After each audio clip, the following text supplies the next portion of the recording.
നമസ്കാരം. ഭാരതത്തിന്റെ പ്രതിപക്ഷ നേതാവ് എന്ന് ഘോരം ഘോരം പ്രസംഗിക്കുന്ന രാഹുൽ ഗാന്ധിക്ക് പക്ഷെ ഇവിടെ എന്തെങ്കിലും നല്ലത് സംഭവിച്ചാൽ ഒട്ടും പിടിക്കില്ല. പുള്ളിക്ക് അമേരിക്കയോടാണ് പ്രിയം. ജോ ബൈഡൻ അമേരിക്ക ഭരിച്ചിരുന്നപ്പോൾ അവിടെ പോകാനായിരുന്നു താല്പര്യം. പക്ഷെ ഇപ്പോൾ ബൈഡൻ പടിയിറങ്ങുന്നു. ഇനിയിപ്പോൾ അമേരിക്കയിൽ കാലുകുത്തണമെങ്കിൽ പോലും ട്രംപ് കനിയേണ്ട അവസ്ഥയിലാണ് രാഹുൽ ഗാന്ധി. കഴിഞ്ഞ സെപ്റ്റംബറിലെ പപ്പുമോന്റെ അമേരിക്കൻ യാത്ര ചിലതിനൊക്കെയുള്ള തെളിവായിരുന്നു. 3 ദിവസത്തേക്ക് നിശ്ചയിച്ച യാത്ര 10 ദിവസത്തോളം നീണ്ടു. സന്ദർശനത്തിലെ പരിപാടികളും നിഗൂഢമായിരുന്നു. 2022 പാക് അധീന കശ്മീർ സന്ദർശിച്ച് ഭാരതത്തെ വിമർശിച്ച അമേരിക്കൻ പാർലമെന്റ് അംഗം ഇൽഹാൻ ഒമറിനെയും രാഹുൽ സന്ദർശിച്ചിരുന്നു. വാഷിംഗ്ടൺ DC-യിലെ നാഷണൽ പ്രസ് ക്ലബിൽ മാധ്യമങ്ങളെ കണ്ട രാഹുൽ ചാരവൃത്തി കേസിൽ അറസ്റ്റിലായ വിവേക് രഘുവംശിയെ പിന്തുണയ്ക്കുകയും ചെയ്തു. ഭാരത പ്രതിരോധ വകുപ്പിന്റെ പദ്ധതികൾ വിദേശ രാജ്യങ്ങളുടെ രഹസ്യാന്വേഷണ ഏജൻസികളുമായി പങ്കിട്ടതിനായിരുന്നു CBI അദ്ദേഹത്തെ അറസ്റ്റ് ചെയ്തത്. ഈ സംഭാഷണത്തിനിടയിലാണ് ഇന്ത്യൻ യൂണിയൻ മുസ്ലിം ലീഗ് മതേതര പാർട്ടിയാണെന്ന് രാഹുൽ അവകാശപ്പെട്ടത്. 2023 രാഹുൽ നടത്തിയ അമേരിക്കൻ യാത്ര മറ്റൊരു ഉദാഹരണമാണ്. ജൂൺ 4 ന്യൂയോർക്കിലെ ജാവിദ് സെന്ററിൽ നടന്ന ഭാരത പ്രവാസികളുമായുള്ള രാഹുലിന്റെ കൂടിക്കാഴ്ച Pak Jamaat-e Islami, Muslim Brotherhood, ISI സംഘടനകളുമായി ബന്ധപ്പെട്ടവരായിരുന്നു സംഘടിപ്പിച്ചത്. Muslim community of new jersey എന്ന സംഘടനയുടെ ഔട്ട്റീച്ച് വിഭാഗം തലവനായ തൻസീം അൻസാരിയായിരുന്നു സംഘാടകരിൽ പ്രധാനപ്പെട്ട ഒരാൾ.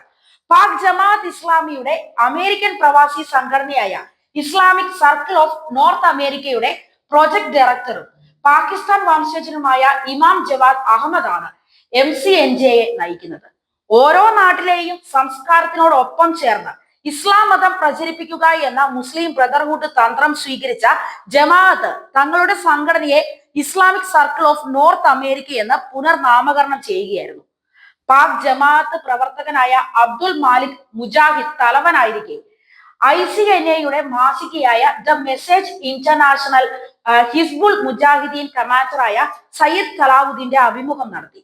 കാശ്മീരിനെ ഭാരതത്തിൽ നിന്ന് വേർപെടുത്തുന്നതിനായി പ്രവർത്തിക്കുന്ന സലാഹുദ്ദീനെ ഒരു വീരപുരുഷനായിട്ടാണ് അവർ ചിത്രീകരിച്ചത് പോലും. നിരോധിക്കപ്പെട്ട തീവ്രവാദ സംഘടനയായ students Islamic movement of India അഥവാ സിമിയുടെ സ്ഥാപകനായ അഹമ്മദുള്ള സിദ്ദിഖിയും അബ്ദുൽ മാലിക് മുജാഹിദും അലഹാബാദ് മുസ്ലിം യൂണിവേഴ്സിറ്റിയിൽ സഹപാഠികളും ICNAയുടെ അമേരിക്കയിലെ നോർത്ത് സെൻട്രൽ മേഖലയുടെ ചുമതലയും വഹിച്ചിരുന്നു.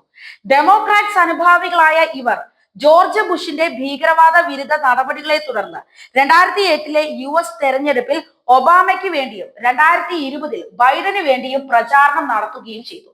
ഭാരതത്തിനെതിരെ ഡീപ് സ്റ്റേറ്റ് പ്രവർത്തനങ്ങളിൽ ഏർപ്പെടുന്ന അമേരിക്കയിലെ ഇസ്ലാമിക സംഘടനകളുടെ എല്ലാം സംഗമവേദിയായ ജസ്റ്റിസ് ഫോർ ഓൾ അഥവാ JFIക്ക് 1999 രൂപം നൽകിയത് മുജാഹിദാണ്.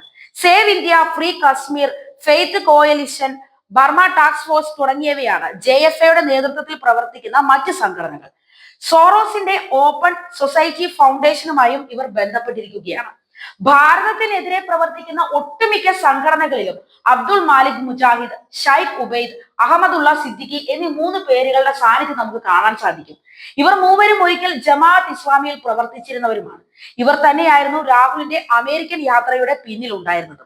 ചുരുക്കത്തിൽ ഇവരുടെ ആഗോള കണ്ണികളിൽ ഒന്നായി മാറിയ ഇന്ത്യൻ നാഷണൽ കോൺഗ്രസിനെ നയിക്കുകയാണ് നെഹ്റു കുടുംബവും രാഹുലും ചെയ്തുകൊണ്ടിരിക്കുന്നത് എന്നാണ് അർത്ഥമാക്കുന്നത്.